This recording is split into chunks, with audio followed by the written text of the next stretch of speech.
Om Jnana-timirandhasya Jnananjana-shalakaya Chakshurunmilitam Yena Tasmai Shri Gurave Namaha. Yeah, so we have to always consider what is the purpose of life. Have you ever considered that? What is the purpose of life? Most people don't. Intelligent people do. Most people don't. People go on with life, whatever. If you're born in one country, you go along with life the way it is in that country. If you're born in another country, you go on like that. But what are we doing here? Why are we here? According to the Vedic scriptures, real human life begins with this question. Who am I? What is the purpose of life? Where is everything coming from? Why? Asking this question. Asking this question and finding the answer constitutes actual human life. Otherwise, animals are also eating and sleeping and dying. But human life is meant for inquiry into the ultimate truth. What is the meaning of reality? Now, of course, many people say, well, there's no purpose, or the purpose is to get as much money as you can, drink as much booze as you can, and enjoy as much as you can before you drop dead. What is the purpose? There should be some purpose.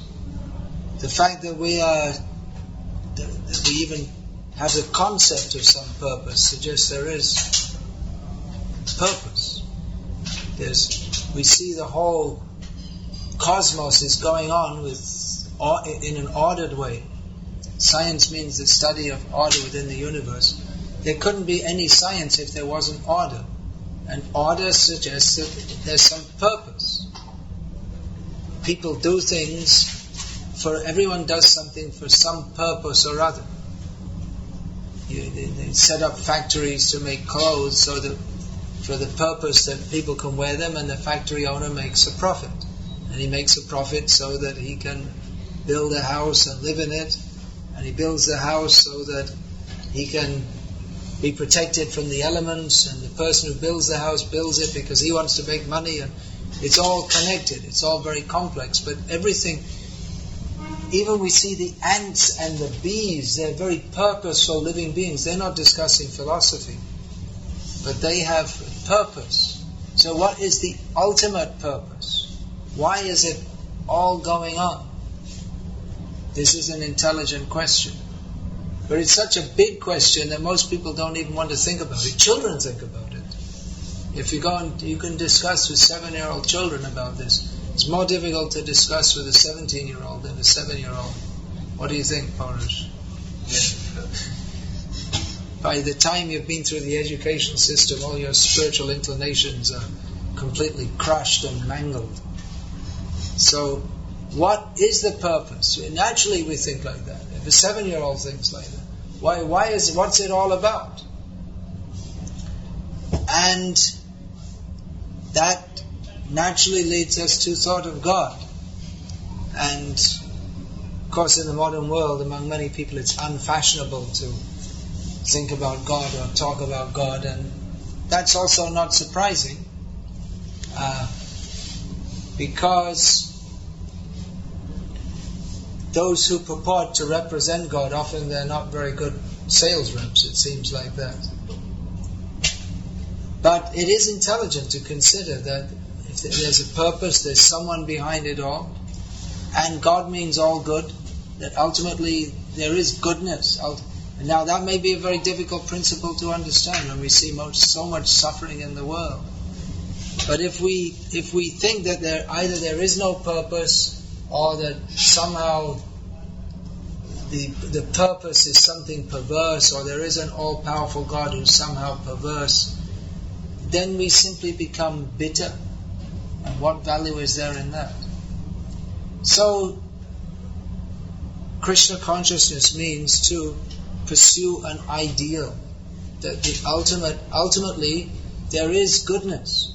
But what is that goodness? Generally people who believe in God, they believe God is good that means he solves all my problems. He gives me more money. He helps me get over my health problems. But that misses the point. And this is why we are, in Krishna consciousness, we are pursuing the supreme purpose, the supremely purposeful. We are interested in He, God, you can say. But the very concept of God that most people have is based on an understanding of what He can do for me. Whereas real love of God means to think what we can do for Him. And if you think, well, if we can do something for Him, then He's not God. If He's in need of our help, so He isn't. But love means an exchange. So in Krishna consciousness, we don't talk so much of Krishna. Krishna is the name of God. I mean, one of His many names means the all-attractive person. So He's all-powerful. That's, of course, otherwise if He's not all-powerful, then He's not God. But more important than Him being all-powerful is His being all-beautiful and all-sweet and all-kind. But how to understand that? Many people, they are brought up believing in God, but then they see so much suffering in the world and so much difficulty in their life, and they see people who are not at all believing in God, who are prospering in this material world. So they think, oh, what's the use of believing? People who believe in God, they're suffering, and people who don't believe in God, they're prospering. So what's the use of all this believing in God? So that is the misunderstanding. Actually, the Vedic knowledge doesn't immediately introduce us to God, but to, first of all, what is the situation here? First of all, we should see what is the situation in this material world. There are so many living beings and all are struggling to be happy in this world, but where is the happiness? What is the happiness? Eating, sleeping, mating, fighting, struggling against death and then dying anyway. Now it's very popular, yoga, vitamin E and aerobics and so many different things. Wonderful formula from Tibet, how to stay young and healthy. And you can do it all. You can spend 24 hours just going through all these different programs, and anyway you'll die. However good, however organic your diet is, or however healthy it is, and whatever exercises you do, you're going to die anyway. There's no way to get around it. So why? Why is there death? An intelligent person asks. Why is there dying? Why is there suffering? Why is there disease? How can we get free from this? Now that's a big question, isn't it? You ever think how you can get free from death? Most people don't think. We have cancer research. We have research into so many different kinds of disease. Now Bill Gates is sponsoring malaria research. He's going to do something with his money. So there's research into so many kinds of disease. Why don't they make research anti-death? Medical research to stop death. If they say that death is simply a biological process, then why not do the research to find out what is that process and stop it? Why not? Why doesn't, out of all the big Nobel Prize winners and doctors and surgeons, and none of them had the idea to make research how to stop death? As they say that it's simply a biological process, then, and they're such big biologists, then why don't they do research and find out what is the process and how to stop it? But they're not even dreaming of doing that. So practically, although they say there is no soul and life is just a combination of chemicals, practically by not researching how to stop death, which they don't want. They want to stop cancer, they want to stop so many different kinds of diseases, but what's the idea? That they don't want to die. But then why don't they make anti-death research? But that they cannot dream of doing. There is a way to do it. But then, first of all, if we are to understand what is death, we have to understand what is life. Life is not dependent on the body. We can live without a body. That doesn't seem possible, does it? We can live without a body means the body is not alive anyway. The body is not life. The soul is life.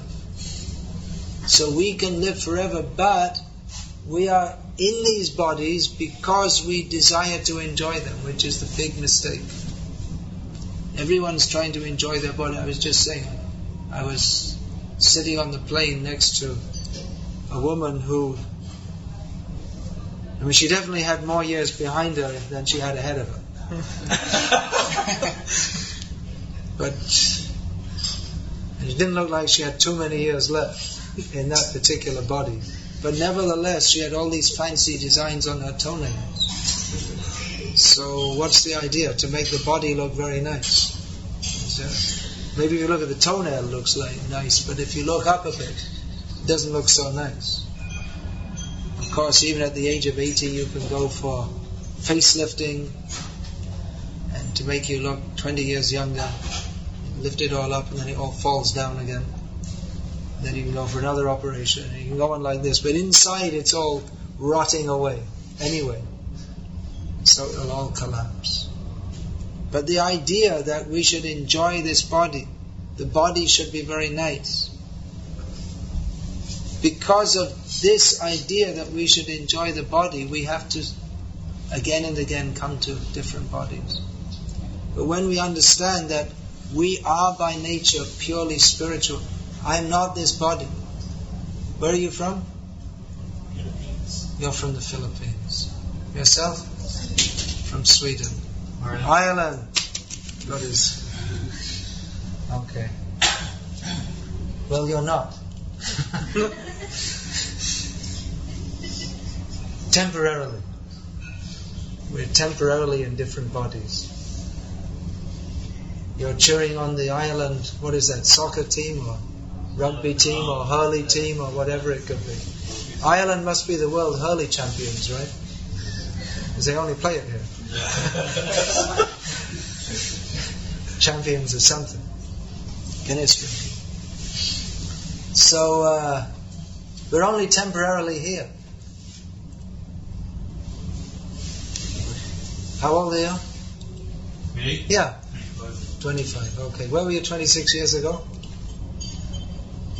Ever thought about that? Well, according to Bhagavad Gita, which is spoken by Krishna, you were somewhere. Maybe not in Ireland, but you were somewhere. And in 126 years, you'll be somewhere too. There might be a cemetery stone with "Rest in Peace" with your name on it. I'm not against you or anything, and I'm not trying to hurry you there. Just making a point here. But it's a fact, right? We haven't been here very long. I'm almost 50, almost twice the age. But that's not very long either. It comes and it goes. Now you playing some sport, soccer, something? Not really, no. Yeah, well, at that age you have this strength and the energy to do it, but the soccer players are finished by about 30 or something, right? However brilliant they are, the body it's the sign, the body is running down. And it goes on. And now enjoy while you can, because it's almost finished. By the mid-20s, it's already the beginning of the end. It is already beginning, right? You're what, 29? So you're having the first signs. It's the youth is over. What about you? What about you? Your youth is well over, right? I'm an older man. Yeah, your youth is well over, right? Oh yeah, 67. Yeah, right. So it happens to all of us. And so we can conquer over death. We don't have to be born. This is what's going on. You're born in Ireland one time, born in Scotland another time, born in the middle of the ocean as a fish another time, born on another planet Not only on this little planet is there life, but on all the planets there's life. So we're born again and again and again because we're trying to enjoy life in this material world, but it's not very enjoyable. It's a struggle. They say survival of the fittest, but however fit you are, the body is ultimately burned or buried, or you may just fall down and be eaten by dogs or vultures. This is the fate of the body. But the soul is eternal. That's why we don't like to die. If we were actually just chemicals, then why should we care if we die? Why should we care if anyone dies? Why is anyone afraid of terrorists? Why is it? Because they're afraid of dying untimely. But terrorists or no terrorists, we have to die. So Krishna consciousness means to find out that process by which we can stop dying. And it's actually very simple. That we are eternal living beings. We are spiritual by nature. But because we don't identify with the spiritual nature, because we don't recognize that we are supposed to serve Krishna, who is the Supreme Soul, then we have to get born again and again and die again and again, because we're trying to be God. When we understand that we're supposed to serve Him and our happiness is there, then we can become Krishna conscious. When our consciousness, when our thoughts are fixed on Krishna, then we go to Krishna. Whatever we think of at the time of death, we get that kind of body. If we think of our pet dog, you end up being a dog in your next life. It's like a continuation, like in the TV serials, where it picks up from where they left off. So if you die thinking of your dog, you become a dog. If you die thinking of Krishna, you go to Krishna. So this Krishna consciousness movement is training how to think of Krishna. And that's why we chant Hare Krishna. Because by chanting Hare Krishna, we remember Krishna. This is a transcendental sound. We're chanting the names of Krishna. You might have heard it's the same song over and over again. Why? Why is that? Because this sound, it purifies. It's not a hackneyed sound.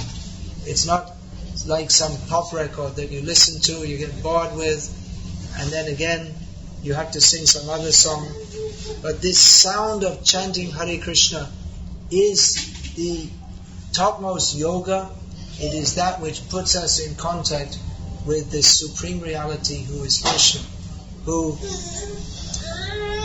we're using this word God, but actually it's not a very good word, God, because we have so many ideas of God as being maybe some kind of nasty person, or someone that some kind of hypocritical people believe in. But Krishna means the supreme loving person. Now, even in this modern age, it's very difficult to understand what love is, because people are becoming more and more selfish. And the more selfish we become, the less we can love.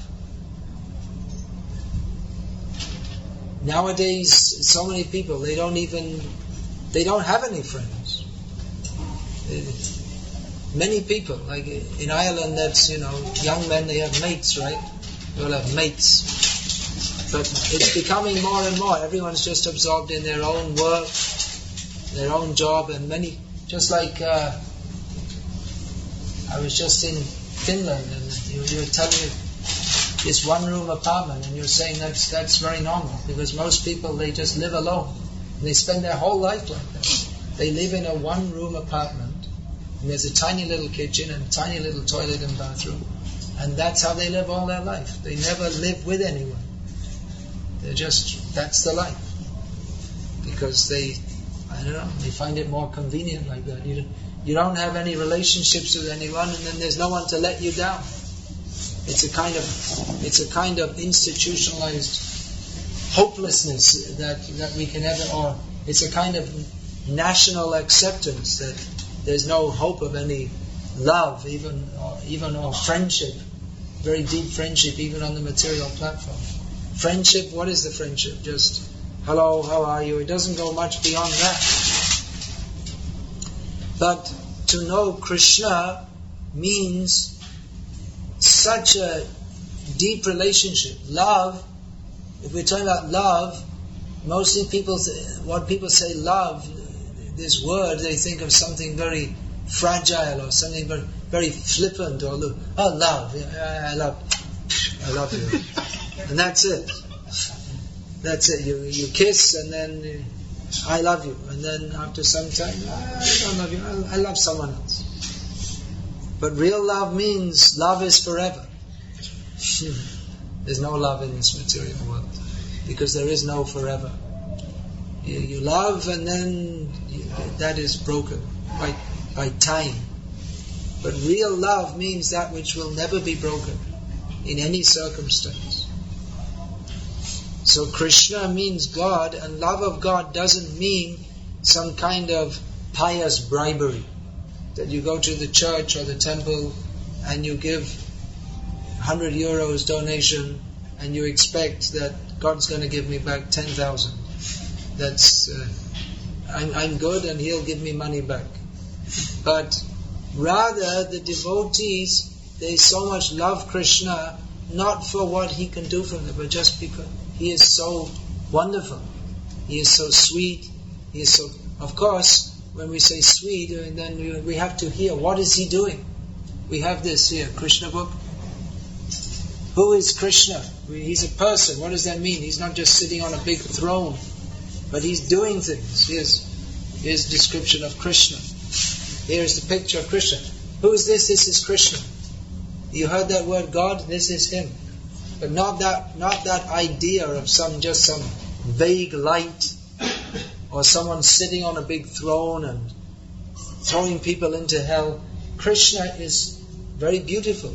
He doesn't have a big long beard. Now you may say, well, God should have a big long beard because He's the oldest person. That's true. But He's the oldest person, but He's not under the influence of time. This, who is that, Michelangelo, painted that picture, Sistine Chapel, of God with a big long beard and looking pretty angry at all the bad people on earth. But this is Krishna. Maybe that's some aspect of God. But here's the original God, who's not showing, He's not throwing His weight around, I'm God, watch out, get out of the way. He doesn't have to. His power, He doesn't have to show it off. He's not like some Rambo or something like this. But here He is. He's standing in Vrindavan, which is His transcendental planet. And He's playing on a flute. Would you ever think God plays a flute? Well, He does. And He has His girlfriend. But this is transcendental love. Krishna and Radharani. And the peacocks, and the cows, and the swans. So what is He doing? He's dancing. He's playing with His friends. You may say, well, how can that be God? It seems too normal. But the main principle, we can talk in philosophical terms, or the main aspect of God is that He is all-loving. So what is love? It's not just sitting and looking at someone and saying, I love you, I love you, I love you. But you've got to do something to exchange that love. So what do? Sugita nartane shabashaki gane tushiche jugaladhane. They're singing and dancing and playing, and Krishna takes out cows in the forest. Radharani cooks for Krishna. Krishna has his mother and father. You say, well, how does God have His mother and father? Because He is the origin of everything. That's true. But because some devotees, here's His mother and father, Yashoda and Nanda, and here's Krishna as a little boy coming to see them. So, because some devotees love Him so much, they want to accept Him as their child. So Krishna takes that form. Krishna takes the various forms in which the devotees want to love him and serve him. So this is Krishna. You can learn what is Krishna doing. How is he living? What is he doing? This is before his birth. Even there are many mystic demons come to attack Krishna. One demon took the form of a whirlwind and tried to carry Krishna away. But Krishna thought, this is fun, this is very nice. Just like you take children to they have this fairground with the Ferris wheel, what do they call that? Big wheel, and they have the roller coaster. So Krishna had a nice ride in the air. And he killed the demon. Krishna steals butter. God is a thief. But this thief is worshipped because his stealing shows his love for his devotees. That they've made such nice butter and they're keeping it for Krishna to feed him at the right time. But Krishna, just to increase the love of his devotees, steals butter. And his mother comes and is very angry. So this is Krishna's loving exchange with his devotee. Even though he's so powerful, he can create millions of universes and destroy them again the next second. Out of love for his devotee, who's Mother Yashoda, he appears as if a naughty young boy. And he's afraid. The whole world is afraid of him, but he's afraid of her. That she's going to get angry at him. This is not imaginable. It's beyond imagination. But actually, if we consider, if there is God and he's all loving, then he should be doing something more than sitting on a cloud. So he does so many wonderful things. And the activities of Krishna, in many ways, they appear very simple. He's dancing, he's singing, he's stealing butter, but they're very simple activities, but they're activities which they foster exchanges in which the devotees, they simply appreciate how beautiful is Krishna, how naughty is Krishna, how charming it is to be with Krishna. And in this way, he's just like you see, Krishna, he's taken away by the demon. Then all his devotees, they feel, oh, how terrible. Now Krishna, we lost Krishna. And then Krishna comes back. So in this way, Krishna is fostering the feelings of love. One time Krishna, again as a young boy, with his brother Balaram, and all the young boys, they're complaining about Krishna, because young boys, they're playing. Now Krishna is playing as if he's a young boy. And all the young boys come and complain to his mother, as young boys might do here also. You see, he's eating dirt. Why is he eating dirt? You should tell him off, because he's eating dirt. So Krishna said, no, I'm not eating dirt. They're telling lies about me. So he said, okay, open your mouth. Let's look inside. And let's check and see. And she saw inside his mouth all the universes. Better than any modern astronomers. They're sending spaceships to make photos. But Mother Yashoda saw all the universes within Krishna's mouth. And then she realized, oh, I thought he was my son. But actually he's God. I was looking for a little dirt and I saw billions of tons of dirt inside his mouth. All the dirt in the universe. And she looked more carefully and she saw, oh look, there's me looking inside his mouth. And then Krishna cried, I'm hungry. Oh, okay, let's feed him. So she knows he's God. But she doesn't care that he's all-powerful God, because she simply loves him. And this love is the perfection of life. And the lack of that love for Krishna, which is our natural propensity to love, the lack of that love for Krishna means that we try to love others. But those relationships in this material world cannot be permanent. And therefore, in the modern age, people they become frustrated with the idea of love, and therefore they make it very shallow. Love is something you watch some TV program about, or you buy some novel about, or you just love everything, which means you don't love anything. You talk about loving everything. Or you just give up the whole idea, like in Finland. That's the main thing. in Helsinki, at least, most people live alone, and they don't even bother to try. Just you do your work, and you come home, and you go out, and you come back, and that's it. But actually, we are hankering for love, but we don't know where to place that love. Therefore, we become disappointed. So, where to place your love? Here, Krishna. We're all meant to love Krishna. If we love Krishna, then we'll be fully satisfied. And as long as we don't love Krishna, we'll try to find love somewhere else, or we'll give up hope of loving anywhere. So this love of Krishna is natural for everyone. It's not something artificial. It's not some kind of artificial meditation that we're doing. But this natural propensity of the soul is revived by chanting the holy names of Krishna, by taking food offered to Krishna. Just like Mother Yashoda, she's cooking for Krishna. So you can also cook for Krishna. God is feeding everyone.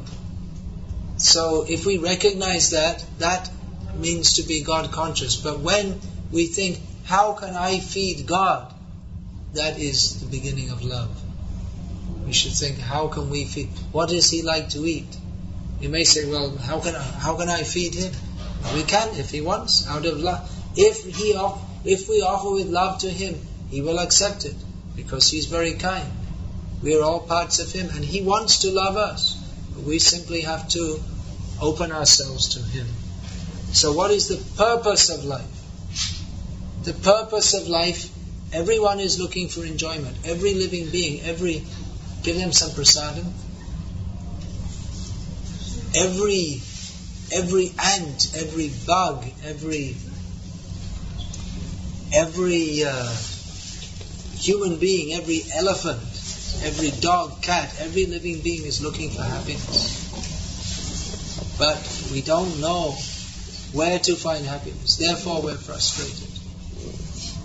In the modern world we've increased the opportunities for enjoyment. Now you can, I'm not even in touch with it all, but I'm not up with the modern technology. I didn't bother to try to keep up with it all, but you have your iPod. What can you do with an iPod? You can listen to all kinds of music, probably some other things. Now they have Bluetooth. You can do all kinds of things with that. I'm not sure exactly what. Maybe you know. There's all millions of things you can do on the internet and with computer. There's so many things you can do. Today, for the first time, I made a phone call through the computer. Spoke to India for next to nothing. So, there's so many things you can do, but still people are more and more and more frustrated. Because they equate enjoyment of the body and mind with happiness, but it's not happiness. Happiness means giving. We have to know who to give to. To give our endeavors to Krishna. Just simply this little point, that everything should be done Krishnarte Akila Cheshta.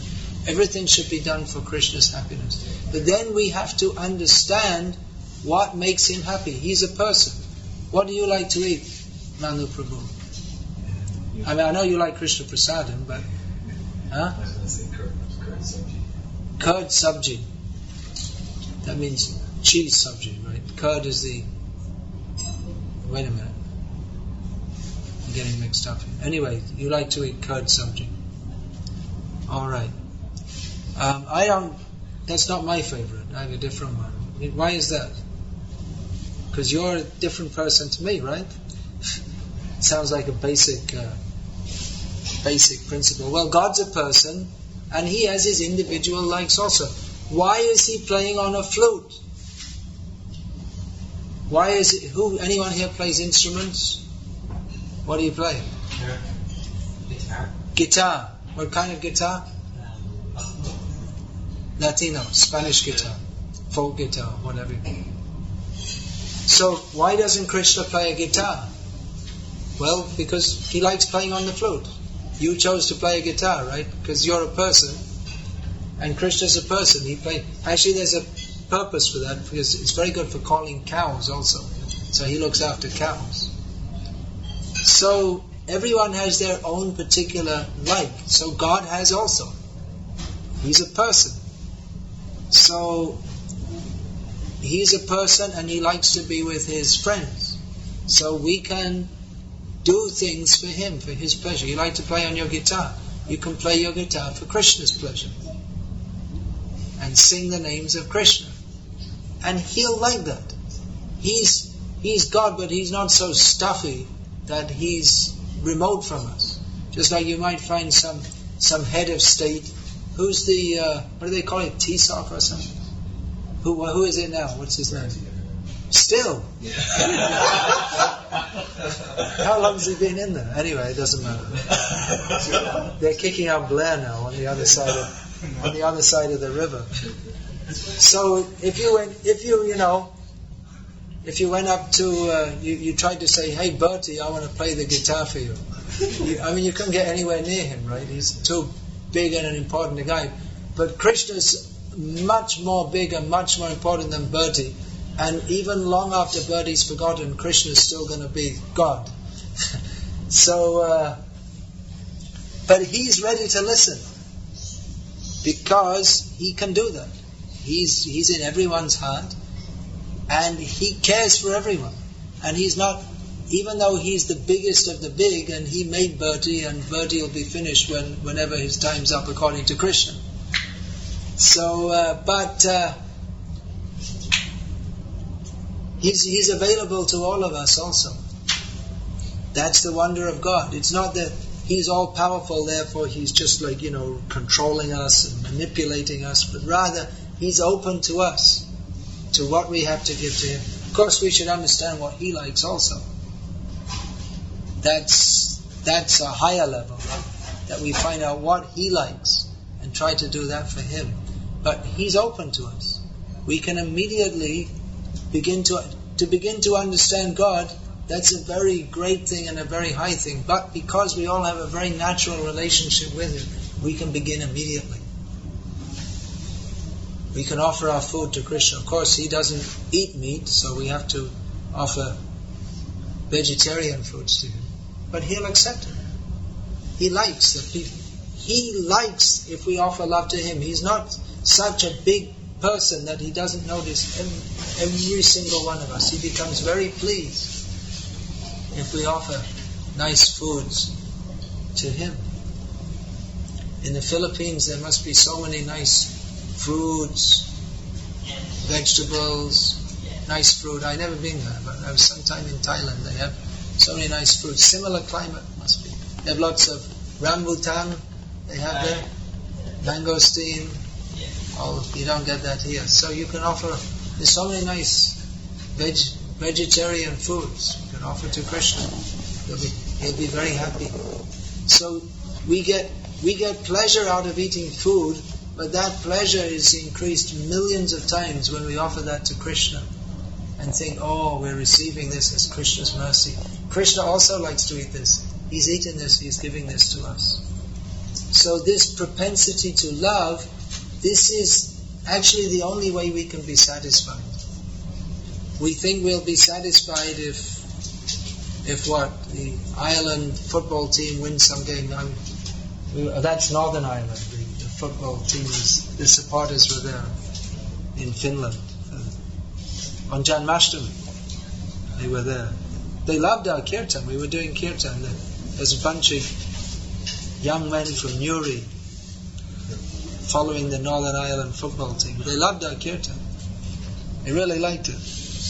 Yeah. One of them, they came over. They took photos with us. So, but if we try to be happy in this material world, we'll always be disappointed. Just like if you you support the Ireland football team, let's be realistic, they're never going to win anything. I mean, even England never wins anything, so what to speak of that? So, you'll always be disappointed. Like they had this soccer World Cup, and one country wins, and everyone else is disappointed. And then the next time round they lose, so you're always disappointed. But with Krishna, you're never disappointed, because He always reciprocates with us. So the purpose of life is to love and be happy. We should find out where to put that love, how we can be happy. We should understand what real love is. Real love is not something that's temporary or broken. It's not based on some I like you, I love you, and then the next day it's broken. It's not based on some sentiment or some cheap emotion, but it means completely giving ourselves to Krishna. Please don't put the book on your foot. Alright, so that's an introduction. If you want to know who is God, a great question. Here's the answer. You can find out what is He doing. How does He live? How can we live with Him? It's all in this book. The philosophy of Krishna consciousness is explained in Bhagavad Gita, which you also have here. We have one copy here. Hare Krishna. Any questions about this?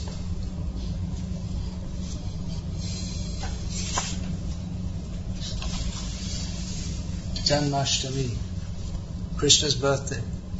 God has a birthday too. He celebrated His birthday. He's never born,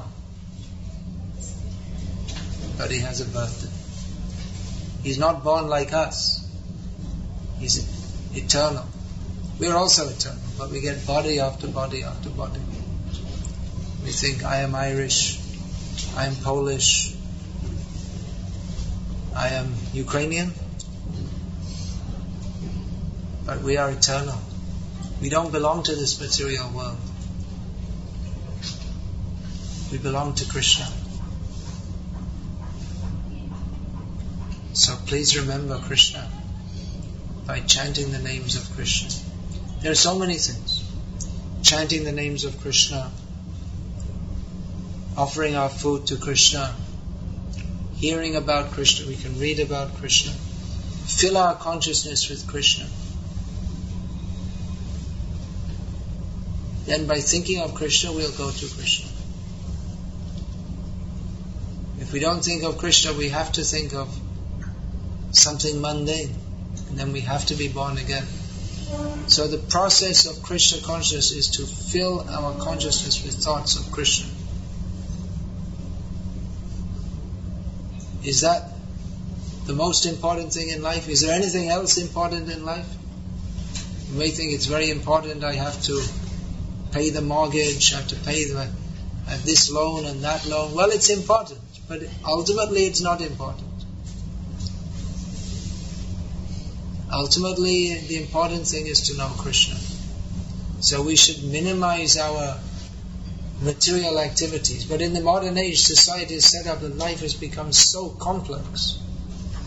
Just that you're working here, or studying here, what are you doing? So people come, and that's almost one of the furthest countries away from Ireland, right? So such a long way to come. Life is so complex that we have to come halfway around the world. What is going on in modern society? There's food in the Philippines, plenty. The climate is in general much better than Ireland's. It's hot. Personally, I like the heat more than the cold. But somehow or other, modern life is so complex that people, they're going around. Some people, they spend their whole life just traveling from country to country just to make money to live. But by God's arrangement, there's food, shelter, clothing, pretty much, even in Greenland, there's a rain. Even in Lapland, of course, that's not a very... the traditional way of life in Lapland, you could say, is not very culturally advanced, but people were living there. There's arrangement by God's grace, there's arrangement for living on, even in the desert. But in modern life, in the name of advancement, people are going here, there, all over the world. And even then they're finding it more difficult. Because to live in the modern world, you have to have a car, and then you have to pay the debt, and it becomes so complex. And at the end, the food you get anyway is just, it's no good anyway. The food you get without all the modern advancement is much better. So life has become unnecessarily complex. So we are recommending, don't make your life complicated. Don't chase after things which are no ultimate value to us. Don't fill up your house and your life with all kinds of gadgets which are useless to us. But concentrate on the essence. What is the essence? Ante Narayana Smritihi. At the time of death we have to remember Krishna. So we can read about Krishna, chant the names of Krishna, associate with devotees of Krishna, take prasadam, food offered to Krishna, make our life full of Krishna. Hare Krishna. You're going to train your son to remember Krishna. You have to remember first yourself. Father is the guru. First guru is the mother. Mother and father, they have to teach. Otherwise you become, in the language of Shastra, the enemy of your child. You may think, I'm looking after, I'm giving food, clothing, shelter, education, but if you don't teach him how to get free from birth and death, then you're acting against his actual interest. So to become the guru, you yourself, you have to become, first of all, shishya. You have to become learned and learn how to act. So it's a great responsibility. That's another thing in the modern age. People don't want to have the responsibility of having children. It's too much trouble having children. And too busy to have children.